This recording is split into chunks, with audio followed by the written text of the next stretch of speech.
Hi, good day. Please introduce yourself. Good day, sir. My name is Winnie M. Cochon. I am 36 years of age. I am 14 years of married to my husband, Jonel L. Cochon. We have 3 kids, 1 girl, 14 years of age, and 2 boys, ages 6 years old and 3 years old. I am a Roman Catholic. I am undergraduate of 2 years computer programming in my college education. Why do you want to work in Hong Kong? I want to work in Hong Kong, sir, because it offers a high salary. For that, I can save money for the future of my children and support my family here in the Philippines.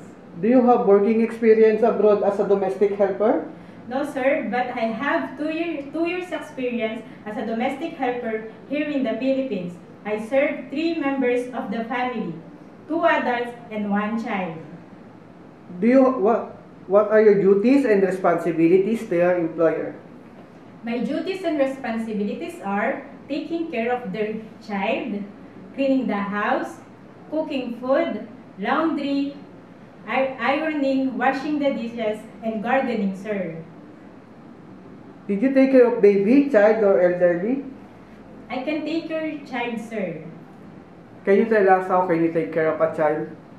For taking care of child, prepare their foods, assisting them while they're eating, assisting them while changing their clothes, tutoring them simple math and English, send and pick them up to their school, and aside from that, what is your skills? Aside for taking care of them, I'm good in cooking Filipino food, and I'm willing to learn Chinese cooking. What are the traits necessary to be a good domestic helper? The necessary trait as a good domestic helper are hardworking person, honest, trustworthy, respectful to the employer. Lastly, anything else you want to tell to your future employer? To my future employer, please hire me as your domestic helper because I am hardworking person, flexible, trustworthy, respectful, patient to the children, and a loving person.